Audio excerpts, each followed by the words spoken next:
Welcome to a new episode of Books and Beyond from the Winter Park Library, recorded live in the recording studio at the library in beautiful Winter Park, Florida.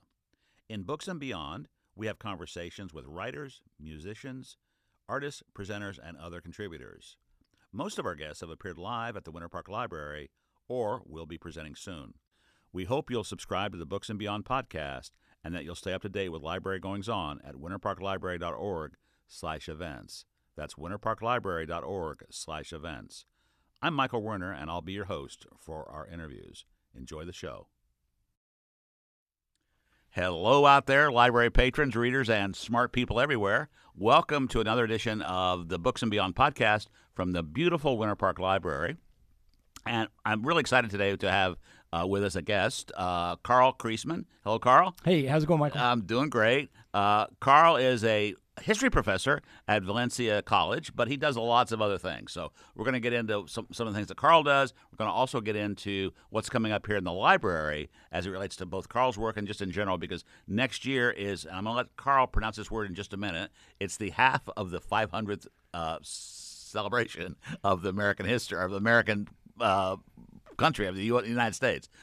So anyway, welcome again, Carl, and thanks for being here. I'm so glad to be here, Michael. I really appreciate it. Let's talk about that word first before we get into anything else. So it's 250 years celebration of the United States. What's that called? Semiquincentennial. Semiquincentennial. What does that mean? Well, half of 500. Half of 500. So if anybody was alive and breathing in 1976, as you and I both were, and really enjoyed, I have vivid memories at the time at the, I guess the Library of Congress or maybe the National Archives. They put together the bicentennial train.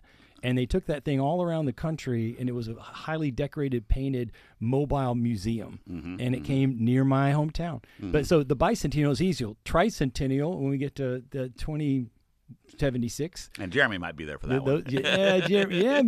Maybe. I won't see it.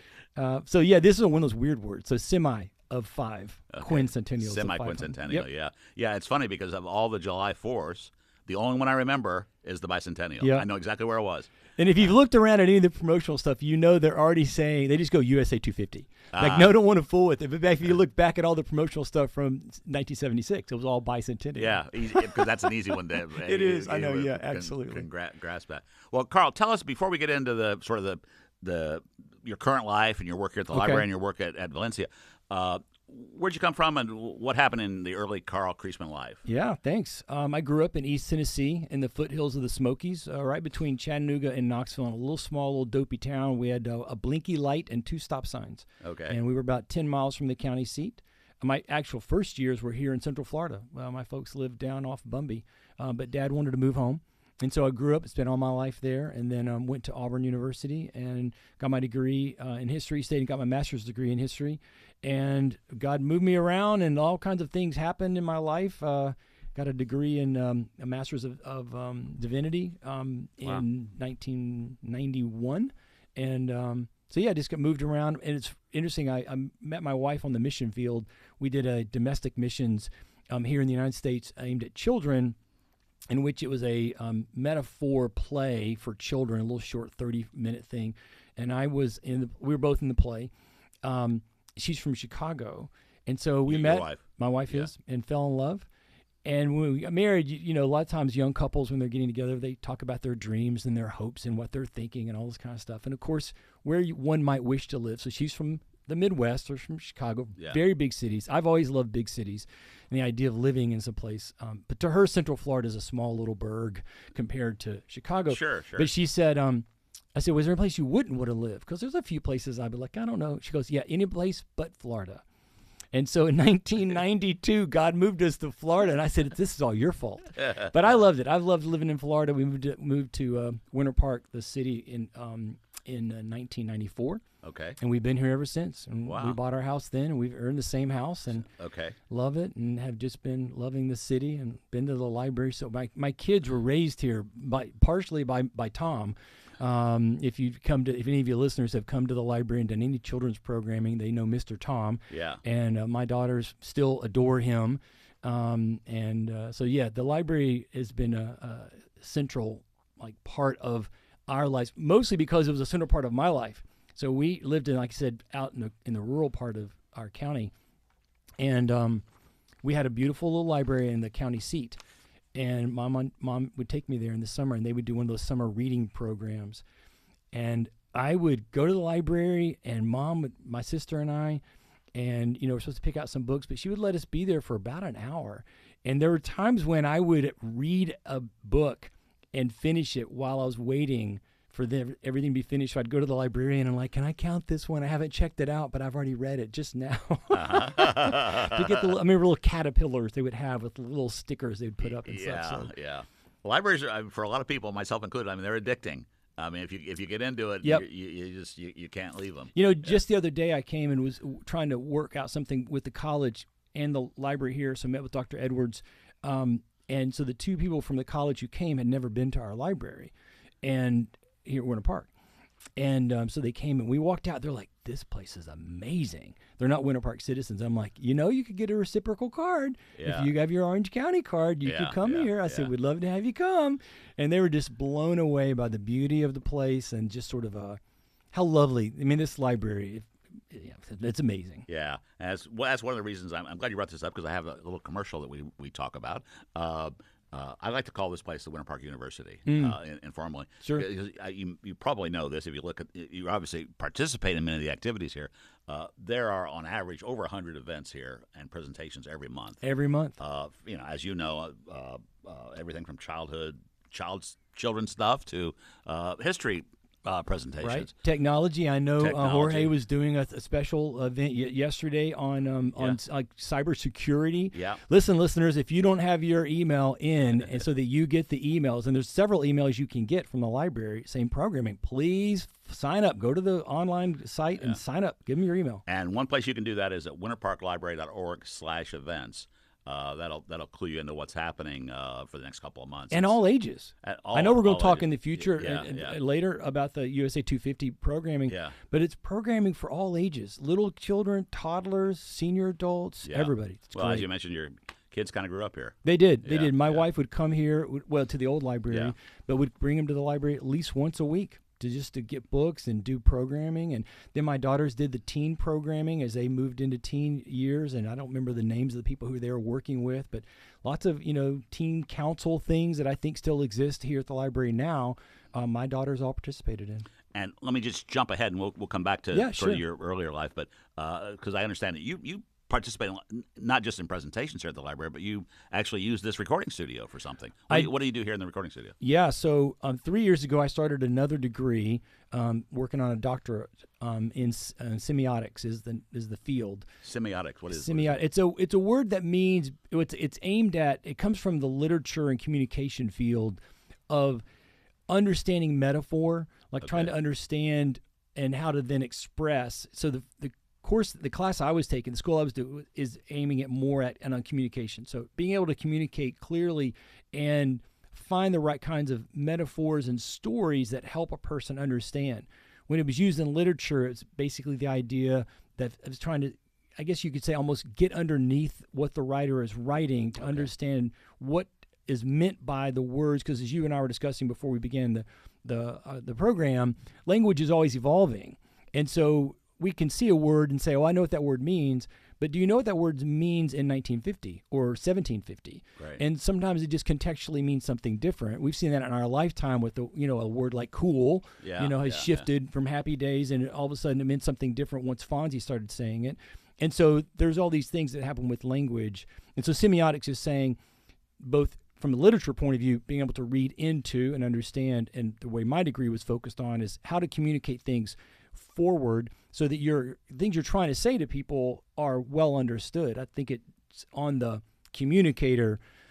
I mean, listening's a two-way street, but there's a sense of being on the communicator to make sure that what he or she is trying to get across is readily accessible and graspable. Mm-hmm. And so that's the degree. But so in that program did not do a dissertation, but believed in creating a project that could be accessed, again, that same word, by many people. And so what I was led to and helped by my advisors to end up doing was a podcast. And so Jeremy was wonderful, and the library was wonderful in letting me come here. And so we recorded a podcast. And Jeremy is a public service librarian here Correct. At the library who actually sort of oversees this room, our recording studio. Absolutely. And so we did a 12 episode podcast called Unmoored, America Adrift in Historical Forgetfulness and Finding Our Way Back. Very long title. I'm not good with short titles. And then we did 4 bonus episodes. So yeah, it's on all the podcast episodes. You can find it at all the different podcast providers. We're here with Carl Creasman, history professor. Carl, we don't remember history very well, do we? Human beings. We do not. No, humans. And that's why people will say things like history repeats. It doesn't really repeat, but there are patterns.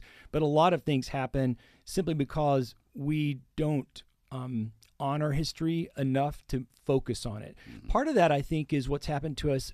If you look kind of across the scope of human history, most like pre-written societies really valued the storyteller. Mm-hmm, mm-hmm. And, once you've moved into a society that, well, we obviously have written language and have had, in some societies for thousands of years. But once you get into that place where everything is written, then I think there's a part of that where you've lost the value of knowing the stories. And then in our post-World War II society, where our country went very mobile, and so families that had lived in one county or one region for maybe hundreds of years all scattered. And that's pretty normal today as families scatter. My own personal family, my 3 daughters, 2 of them are out of the state. And that's a very American thing, too. It is. It? Yeah. And so once you have that setting, you lose the typical. If you're a multi-generational family living in a close proximity, you're together for a variety of events in which the stories of the family are just known and passed down. Mm-hmm. But if you only see grandma once or twice a year, you don't know your aunts or uncles very well because you never see them because they're coming at the same time. Siblings are just not able to work that out. Well, then you're in a place where, as an individual, you lose the history. Mm-hmm. The way I like to say it is, you remember the old saw from science says, if a tree falls in a forest, does it make sound? And of course, The answer is yes, sound waves are produced. And the way I turn it for my students is, if a tree falls in a forest and nobody wrote down there was ever a forest, did the tree ever exist? And the answer is no. Yeah. It's lost. Nobody knows. And so it just vanishes. So there's such a critical need for us to know our history. I'm excited about the semiquincentennial because hopefully it'll be something that kind of reminds people of the value of knowing. I know that Ken Burns is doing a new thing. It's coming out. Actually, I think it's going out this Sunday, actually. But it's going to be running about the Declaration. And so there's a lot of opportunities for people to be interested in history, which is one reason why I'm so excited always for the library to be consistently supportive of doing both citizen-based civics lectures and just kind of base flat-out history lectures on a variety of topics. Are you in the PhD program now, or are you finished? I finished. Okay, so you're a doctor now. I'm a doctor. Yep, I am a doctor. You're a doctor. Yeah, congratulations. When did you finish so much. In May of this year. Oh, okay, just now. Okay. Yeah. Well, let's jump back then. So you're a professor at Valencia College. Here in Orlando. What do you teach there? I teach history. I'm actually at the Winter Park campus, which is a block from the library. Most Winter Park. Down on Morse. Yep, just right on Morse. Yeah. Most Winter Parkians sadly don't know that it exists, in my opinion. Yeah. But we're right there. Had a daughter that went there. That's wonderful how I know place. About it. Yeah. And yes, we have 7 campuses in both Osceola and Orange County. And I've taught since 2002. Until this year, I was on the East Campus. Okay. Which is the one closest to UCF, it's on Econolokahatchee. And is it mostly American history, or what do you teach? We teach Western history, Western civilization, and American. And then 3 years ago, we started a world history track, which I don't teach the world history track, so I'm not skilled in it, but the Western civilization history and the U.S. history track. Okay. What's the difference between Western civilization and Western history? So Western civilization history is kind of looking at the Western foundations of society. You could arguably say it's a history of Europe, but it's not fair to call it a history of Europe because its origins in antiquity really begin in the cradles of civilization, Egypt, Mesopotamia, the Tigris and Euphrates Valley. And we spend a large portion of the time looking at how the values of Western society begins there, moves through Greece, ends up in Rome, and then eventually becomes what you and I would call European. Okay. And then when you do the modern class, which begins in 1648, well, by that point, or within 100 years, Europe takes over the world, for good or for ill. They take over the world. So there's a sense in which modern Western civ history is world history. Mm-hmm. What the world history track does is it asks the professors to really focus more on like what is going on in India and not just looking at India as something that the Europeans take over. Mm-hmm. Same thing for China, same thing for Africa, South America as well. Do you have a favorite? Are you passionate about a particular area more than something else? My in field history? is what I call revolutionary Europe. And so it's generally, if you think of the times, say, from the Renaissance Reformation period, so say 1400s, 1500s, through the French Revolution, 1815. So in that time period, you have just a rebirth of what I teach my students was the history that was lost. The foundations of what we call Western civilization comes, in my opinion, from three locations. It comes from the Greeks, the Athenians in particular, but the Greeks in the valuing of the mind, from the Romans in the idea of a structuring of society around a set of laws and sort of a constitution, and from the Christians in a valuing of the human. And so all three of those, so some other people have talked about Rome, Athens, Jerusalem, all three of those, quote unquote, the way I say it, get lost once you get to the period after the Western Empire falls, so say 500. And then in the Renaissance, in the 1400s, it's all rediscovered. And so from that period on, then you see a working out and a tension, I would say, that leads to revolutions and explosions, sometimes into war, that how does this concept of citizen-based government work out in a place that for 1,000 years has had a what I call power pyramid type structure where there's one person on top and he makes the decisions. And so you get a series of kind of explosions, both internal, philosophical, and in the actual working out series of revolts of different types. Then they really explode in the 1600s in the two British civil wars, the official civil war, then the Glorious Revolution or the Bloodless Revolution, which then leads to the American Revolution, which then leads to the French Revolution. Okay. Wow, that's a lot. Yeah. That's a lot. Okay, so one last question about the Carl Creasman of before teaching. Okay. You didn't just jump from college into teaching, right? You did some other things. What did you do? I didn't. So as I said, I got a Master's of Divinity, which was me feeling like I was going to go into ministry. And it didn't work out cleanly. My life is in one sense, it's a great example of how life just weaves and bobs. And I try to tell students now, it's like, have your dream, have your plan, but hold on to it loosely because life will unfold. Mm-hmm. It's kind of like, and you may remember this. Remember how AAA used to have triptych maps? Oh, loved them. And they flipped over, right? So them. all you could see, though, was the one little section, which might have been 20 miles of map. And that would unfold to give you a little bit of a square, but this little section. Yeah. And until you flipped over, you couldn't see the next map. So just think of that metaphorically. When we're traveling through time in our lives, we have a certain thing that we're thinking, or we have a thing that we may be planning or hoping, but then life happens and things go a certain way. Like I said, we did not plan to move to Florida. When we moved to Florida, because I knew my wife was unhappy moving to Florida generally, it was like, well, let's move here for like 3 to 5 years, and then let's move to the Northeast. Because we had lived in the middle part. We lived in North Carolina, had loved it. Mm-hmm. And then, that'll be 10 or 15 years of marriage life, and then we can see what doors open. We can sort of pick a place that we want to live in. Mm-hmm. But so in that work, I both was a swim coach. So I moved to Florida being hired by what was then called Trinity Aquatic Team. It was a private, I think of the Olympic level swimming swim team that was connected with you were coaching? Trinity Prep. Yep. Oh, okay. I coached the young people. Okay. Was Trinity Prep always out East Orlando, or was it? It was when I moved here. Okay. So I'm sure they might have had a starting point before that. Yeah. Okay. And then after being here for a year and a half, I was hired by First Baptist Church Winter Park to be their youth pastor. They called it student pastor, but I was responsible for those guys. Okay. Yeah. All righty. Whoa.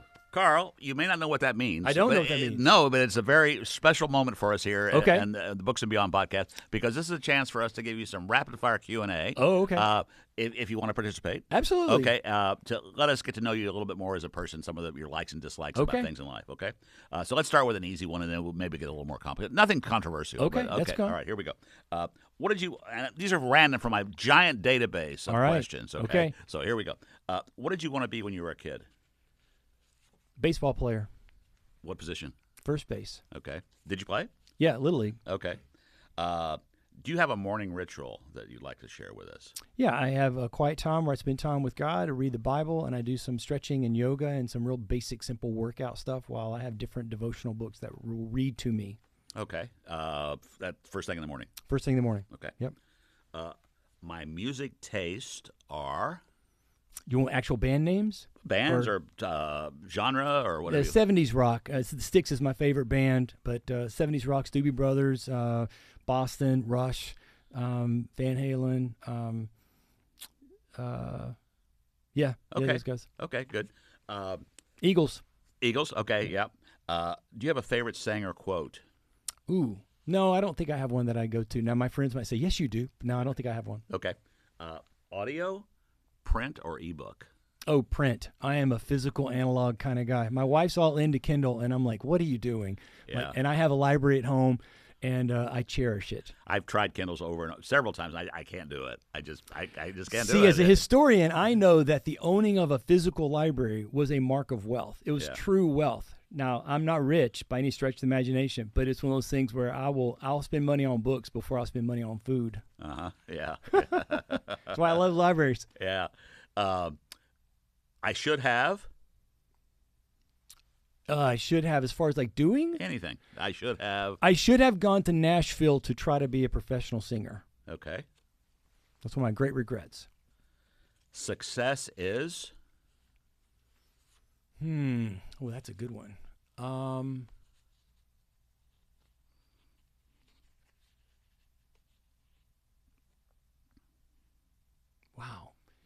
A lot of things roaming in my head. Sorry, listeners, you're going, what? Did the sound just drop out? What is that? That's all right. We're here. Yeah. You want to come back to it? I would say, well, I'm trying to avoid being too theoretical and whatever. Successfully walking humbly with my God. Okay. What's the best advice you ever received?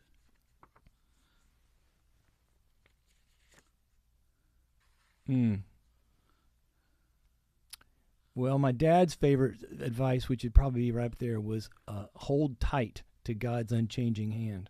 Okay. If you hadn't followed your current career path, which is teaching, or any of your prior careers, what do you think you might have been? You can't be a baseball player. Yeah.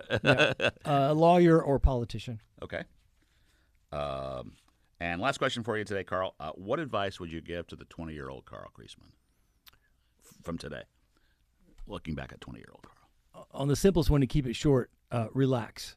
Take a deep breath. I've always been, I had ulcers when I was like 9 and 10 years old. Oh, you're kidding? No. And I've always been You were a tense little kid? I was tense. My mother's a warrior, and it apparently came over to me, and it's always, I'm super conscious of other people. I'm super conscious of their feelings of what's happening for them. I'm super conscious of doing well. I want to do very, very well. I want you to think I did very well. And so this podcast is going great, by the way. Yeah, thank you. I needed to hear that. Thank you.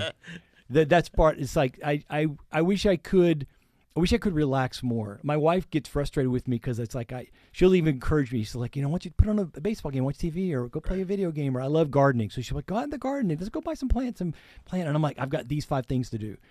I've got this is coming on Saturday, so I've got something coming on Saturday, and in my head it's like, okay, I need to be ready, and I can't wait till Saturday morning. I'm a get done early kind of person, and I do that because I run a real tight to-do list, and I stay on it. But the downside of that, which I still think that's a wise thing to do, but the downside is that you can sometimes discover the to-do list never ends. Yeah.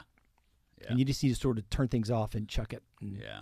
That's why I like gardening, because I go out and try to turn everything off and just be one with nature. Yeah, I think we all have to have that. It's hard for some of us, though, isn't it? I said on my podcast on Unmoored, if I could give one piece of advice, and I gave more than one, but one piece of advice is if every American would go get their hands in the dirt, it would be a better country. Yeah, that's good advice. Well, let's come back to what's going on here at the library. Okay. And I've heard you referred to as sort of the Winter Park Library historian. I love it. That's what I want that title. You want that title. So you got that title. How'd you get involved with the library, or you in the college, or what's going on? Sure. So Nicole Heinzelman, who works here, who is the number 2, I guess, in control. Her husband is a librarian for Valencia College. Okay. And Eric is his name, and Eric and I are close friends. And in 2017, that was the centennial of the U.S. entry to World War I. Okay, yep. And so Nicole, through Eric, asked, would I be willing to come and do a presentation? And I'm like, well, yeah, sure. And so we did a presentation. Wasn't called anything other than just celebrating the centennial of World War I. And it went really well. It's at the old library space, full house, 50 to 60 people. It was 3 hours. Nicole was crazy. Wow. And I was fine. It was intended to be 3 hours? Yeah, it was intended to be 3 hours, and everybody stayed. That's always a good sign when you don't lose people. I've been told that I'm a very good communicator. I loved it. And so then I got excited, and I'm like, well, what if we did one the next year on the Treaty of Versailles, which is one of the most impactful events in modern world history. She said, I love it. Let's do it. We had great response. So we did that in 2018. And then going into 2019, I said, what if we did a few more? And she said, I would love it. And so we did a few more. And then as we were headed into 2020, she and I had a plan to do 6, and one every other month. And then COVID. We did the first one, but then COVID. Mm-hmm. And so after COVID, she came back and said, well, we both reached out to each other, but it's like, I'd like to do that if you're still up for it. She said, I'd love to. She said, but we've got another thing we're thinking about. So obviously everybody realizes what happened in the 2020 election and then the aftermath of that in early 2021 in January. And so the library, I might have been Dr. Edwards, but they said, we would like to offer a series on civics. Would you be willing to manage that for us? And I said, yeah, absolutely. So got a group of my friends. And a lot of times I'm not the person who speaks at the series that we have. We have these 2 series. One we call Past Meets Present, which is the one that's history-based. It's random topics. It varies from different times. And what are some of those? We've done battles. So the Battle of Waterloo. We did this current year, of course, the library's doing its year with Jane Austen, which is still going on. Yeah, yeah. And so we had 2 of the talks that we coordinated to go with that. And I think that's the bicentennial of her birth I think it's her birth, or yeah. death, maybe, yeah. And so the Battle of Waterloo was set. That battle was connected at the very end with tangentially with one of her books, and then another one I did was about basically imperialism and the ending, the abolition of slavery, which Austen covers in another one of her books. We've done the space race. We've done the Battle of Antietam, the road to the Civil War. Jacksonian America, John Adams as a political figure. We've just done a variety of different topics. And you personally do these? I lead most of them. I organize all of them. And on certain topics, I will bring in different friends of mine. So the space race, one of my professor friends is a retired Air Force, I think lieutenant colonel, and but he was deeply involved in the space NASA side of things, and I've got some friends who are better at antiquity than I am, and one of my peers, a very close friend of mine, she's an expert in women's history, so we've done some things. So actually, next year, one of the topics we're going to do is the women of the revolution. So Dr. Bryson's going to come and do that one. Heather's spoken here before, done a great job. From Valencia as well? Yep. Yeah, okay. And then the citizen civics concept was, as it was initially designed, was the library saying, well, what kinds of topics would it be useful for citizens to know about?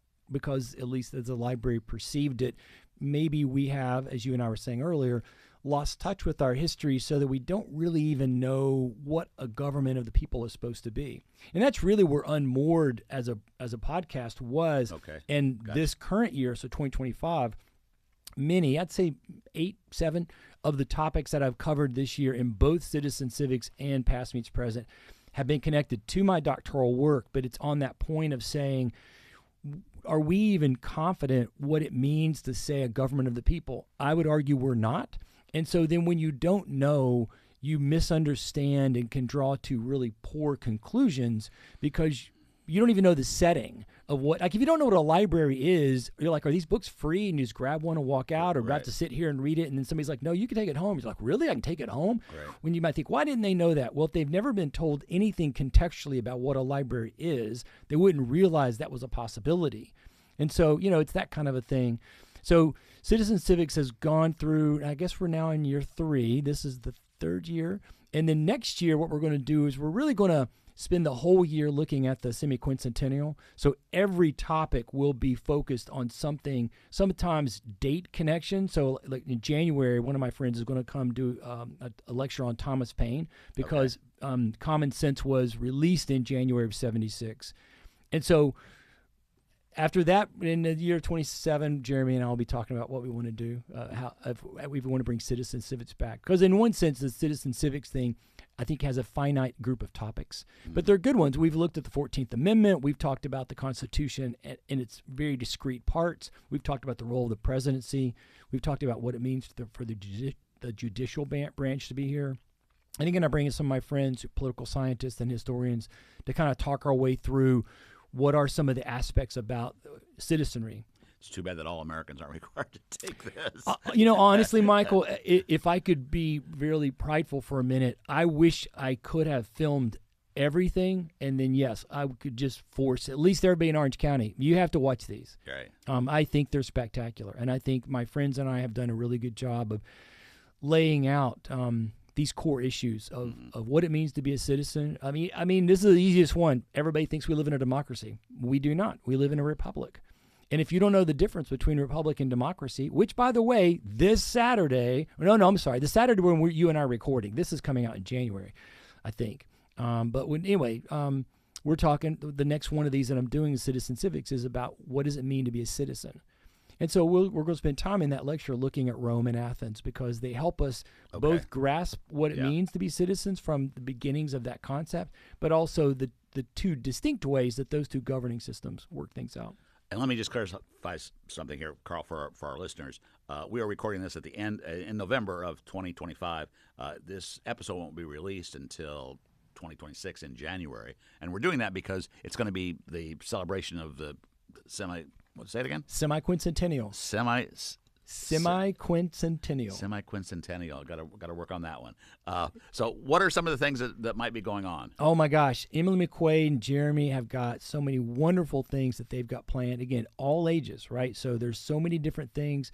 So there's going to be a kickoff event. That's January 17th. I'm not sure if this episode will be out by then, but if not, it will be. We're timing it to come out just before that to promote beautiful. that. Yeah. There's going to be a sourdough bread making demonstration, quilting, letter writing activities. Again, my program's running all through the year with topics that all connect to the American Revolution, either the specific year. So we're going to have, in August, we're going to look at the George Washington's New York City campaign. That was right around August. Americans in Their Own Words book club will be a monthly book club, January through July. I know the city of Winter Park and I think the library are focusing these events January to July. Okay. So if you're interested, listeners, don't miss out that most of these will end in July. And again, you can go to the winterparklibrary.org Exactly. /events to see all this stuff. Yeah. The Daughters of the American Revolution, DAR, they're going to have a monthly course on genealogy and research. That's going to be amazing. There's going to be a summer reading theme.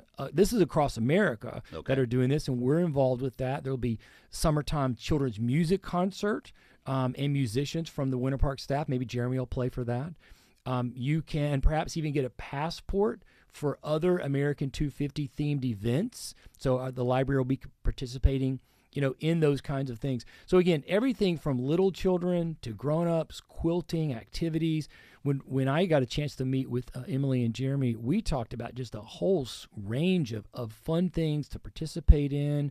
And I don't know all the different things they're going to roll out. There's probably going to be more activities that are going to be built in these next couple of months going into that time period. Exactly. That's what I wanted to say. That's why I mentioned the date situation. There will be things added by the time this podcast episode comes out. And like you said, go to the Winter Park Library's webpage. It's an amazing webpage and very clear to read, and you can see all the activities that are going to be there. And again, I would encourage, as you've said a couple of times here, Carl, I would encourage anybody who's listening to this to please look for these events and try to come to them because they're really, really interesting and just a lot of fun. Yeah, and I know that nationwide, I know like the city of Winter Park, I'm pretty sure the city of Orlando, I know the state of Florida, there are all kinds. If you just start with the place where you live, if you don't live in Florida or here and you're listening to this podcast and you go to the city that you live or the state that you live in, I'm sure if you Google that and search online, you can find activities. And there will probably be, if you're near a battlefield, there will probably be some kinds of reenactment type things. If you're near historic places like for us, obviously St. Augustine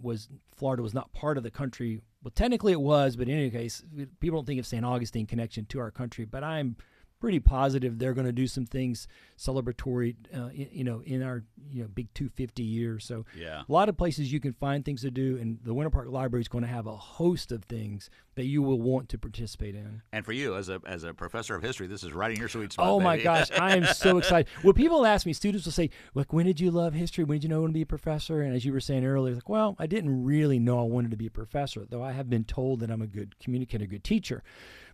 But the bicentennial came when I was 12 years old. It happened to be in 6th grade. I had an amazing social studies teacher who just made everything come alive. And that same year, or right around that same time period, my family did the kind of proverbial East Coast, go to the Capitol trip. We went to the Liberty. We saw the Liberty Bell in Philadelphia. We went to Gettysburg.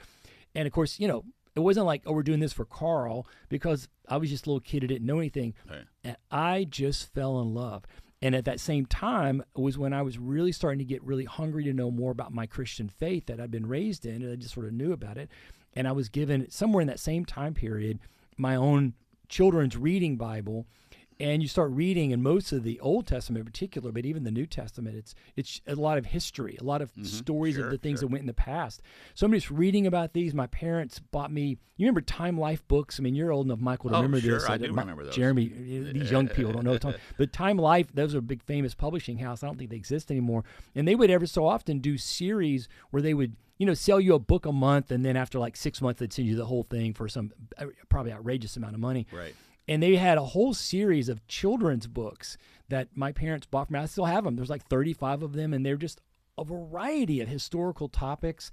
And I just became fascinated with, you know, the whole thing. Jamestown, the Native Americans, the battles. Yeah, we had a set of those. I remember a lot of people had sets of those in their homes. Yeah, and it just it entranced me, and I have never fallen out of love with knowing history, with my love for this country. My love for the kind of the investigating of history. You're always learning. I'm always learning new. I'm always reading. I'm reading a fascinating book right now about one of the founders people don't usually know about, Benjamin Rush, who was really the nation's first doctor. And, you know, even in it, I'm learning. So my favorite founder is John Adams. I've studied him the most. I know his stuff the most. And I'm reading stuff from here from Rush's point of view, who was a friend of Adams. And the author's doing a good job of giving me new insights into this guy I think I know very well, John Adams, because I'm still reading and studying and learning about our history of our nation. It doesn't stop, does it? It doesn't stop. It doesn't. Yeah. You can always unpeel and go deeper. One of my professors, her field was in France, but her focus was to avoid the idolatry or idolizing focus on the great figures. So in French history, Louis XIV, but to go to the individuals. This is why I encourage my students all the time, if you really want to fall in love, at least with history, you want to know yourself better, find the oldest person in your family alive and sit down and ask them questions. And then you shut up and listen. Have your phone in the corner, just get a little record. It don't have to be the big questions. What was your favorite ice cream? Right. How did you meet Grandpa? Rapid fire Q&A. What was Daddy like when he was young? How did you move to Florida? You know, all those kinds of questions. And there's always more to ask, but you can always learn more, and it's fascinating. Yeah, I second that, Carl, because I regret not having done that with older members of my parents and aunts and uncles and people like that. And I didn't do it. Tragically, once they're gone, it's the whole. Like I said, forest is gone, and it's lost to us. So yeah. It's there's. I love it. I love history, and I love getting a chance to share it here with citizens of Winter Park and the Winter Park Library. It's so much fun for me. Well, that's a good place to end, Carl. It was great having you. Can't wait to see some of your presentations and participate in some of the things that during the 250 celebration, the semi-quincentennial. You did it. There you go, baby. Michael. Yeah, I love it. I love it. Thank you so much. Yeah, and maybe in the show notes, I have many of my talks on a YouTube channel, so I would love for people to come there if they're like, oh, I'd like to see some of these talks we've done at the library. Many of the ones I've done at the library are on that channel. And what's the best place for people to get in touch with you? I mean, through a website or? I do. CarlCreasman.com is where the podcasts are both housed, and there's an email there. And your last name is spelled Creasman. And Carl's with the C also. Okay, CarlCreasman.com. Great having you. Thanks, and Michael. Maybe we'll see you again. I look forward to it. Maybe we'll do something during the middle of the semi. I would love it. Maybe we could we'll talk some more about history or something you'd like to know about history. Yeah, there's a lot of things. All right, thank you, Carl.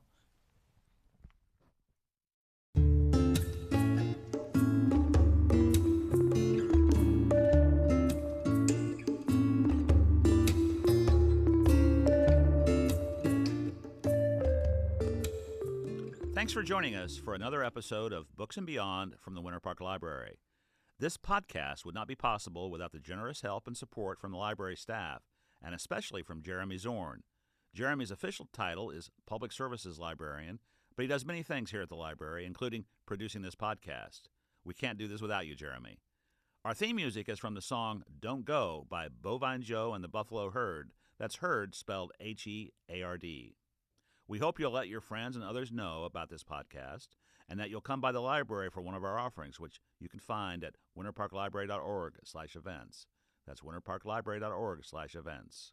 If you have questions or suggestions for the podcast or just want to talk about Books and Beyond, please send an email to podcast@winterparklibrary.org. That's an email to podcast@winterparklibrary.org. Remember that the Winter Park Library promotes the free and open exchange of ideas and does not attempt to control or take responsibility for any opinions that may be expressed in this podcast. Opinions expressed in this podcast do not constitute or imply an endorsement or a reflection of the library's policies or beliefs. This is Michael Werner, wishing you well until our next episode of Books and Beyond.